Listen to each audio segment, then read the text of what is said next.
नोकरी असो वा लग्न, चष्म्याची अडचण आता होऊ देऊ नका. नंदादीप नेत्रालयात या आणि तुमच्या चष्म्यापासून मिळवा कायमची मुक्ती. कारण आता चष्मा घालवण्याची लासिक शस्त्रक्रिया फक्त 32,999 रुपयात. शिवाय 5,000 रुपयांपर्यंतचे लासिक स्क्रीनिंग अगदी मोफत. ऑफर मर्यादित कालावधीसाठी. तर वाट कसली बघताय? आजच कॉल करा 92-2000-1000. नंदादीप नेत्रालय, न्यू शाहूपुरी, कोल्हापूर. दृष्टी म्हणजे नंदादीप. गांधी मैदानात जाणीवपूर्वक पाणी तुंबवून नुकसान करणाऱ्यांवर फौजदारी गुन्हा दाखल करा. शिवसेना शिष्टमंडळ.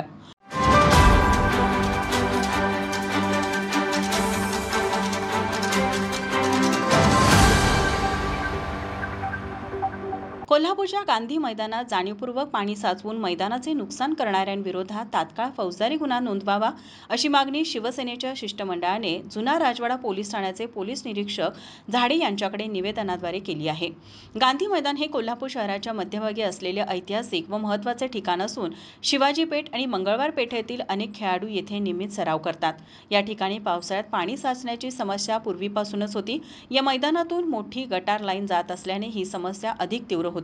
ही समस्या सोडवण्यासाठी आमदार राजेश क्षीरसागर यांनी 4,80,00,000 निधी मंजूर केला होता. त्यातून ड्रेनेज सिस्टीमचे पुनरुज्जीवन आणि नव्या मार्गाने पाण्याचा निचरा करण्याचे काम सुरू आहे. काही समाजकंटकांनी जाणून बुजून मैदानातील पाण्याचा निचरा करणारी मुख्य ड्रेनेज लाईन बंद केल्याचा प्रकार उघड झाला आहे. गाद्या, उशा, सिमेंटच्या पोत्यांनी पाण्याचा मार्ग अडवण्यात आला असून हे मुद्दामून केले जात असल्याचे महापालिकेच्या अधिकाऱ्यांच्या लक्षात आले आहे. या कृतीमुळे मैदान पुन्हा जलमय होऊन खेळाडूंना मोठा अडथळा निर्माण झाला आहे आणि मैदानाचंही मोठं नुकसान होत आहे. शिवसेनेच्या शिष्टमंडळाने आरोप केला आहे, हा प्रकार राजकीय हेतूने आणि बदनामीसाठी मुद्दाम घडवून आणला जात आहे. सोशल मीडियावर बनावट माहिती पसरवून जनतेत संभ्रम निर्माण केला जात आहे.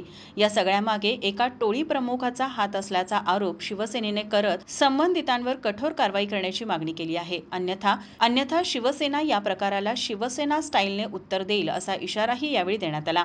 यावेळी कमलाकर जगदाळे, रणजित जाधव, सुनील जाधव, तुकाराम साळुखे, किशोर घाडगे, राहुल चव्हाण आदी शिवसेना पदाधिकारी उपस्थित होते. माझा महाराष्ट्र न्यूज, कोल्हापूर.